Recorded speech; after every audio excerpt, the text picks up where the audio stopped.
So from a maritime perspective, we've had participation included Australian US submarine.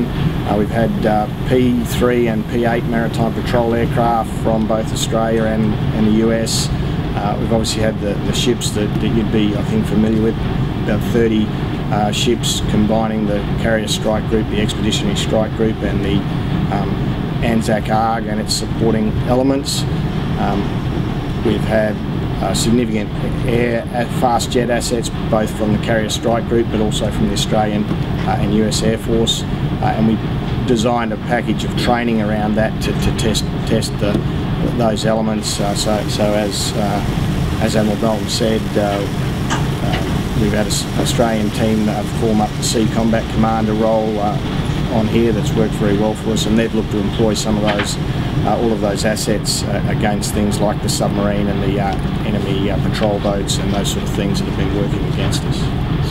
So my task force alone has faced throughout the exercise a submarine threat, small patrol boat threat, a frigate and destroyer threat, both carrier and land-based aircraft, and then ashore we've had challenges to our aircraft from air defense, land attack missiles, shore-based, and then enemy forces ashore opposing the 3rd Brigade and 31st MU. So in every domain we've had those simulated threats throughout the exercise. And when I talk about the complexity of the exercise this year, that is what has created that is across throughout the scenario the entire time, that we've scheduled the opposing forces to keep that challenge and drive us to be able to respond,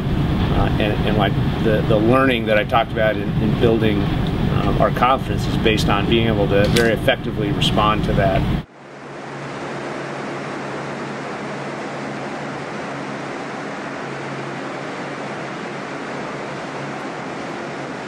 The biggest surprise of the exercise was based on the capabilities of the training range here.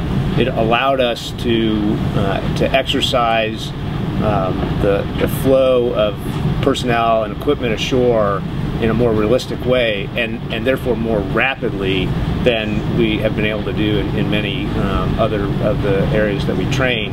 And then as the first opportunity for us to operate with the Australian Amphibious Force, the amount and the speed at which we could move combat power ashore, I think impressed all of us. We were able to do that more effectively than we'd even hoped, and that we had scheduled. We ended up ahead of plan because of that, and that was pretty impressive.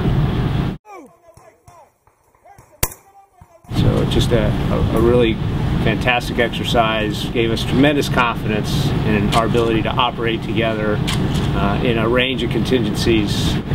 This was very much a complex, high-end scenario, but the things that we demonstrated we can do in moving equipment and people ashore is applicable in anything from a natural disaster up to a high-end scenario like this, and that we've shown we can do anything that we need to do in that range of contingencies, and a lot of confidence in my team and our Australian teammates here.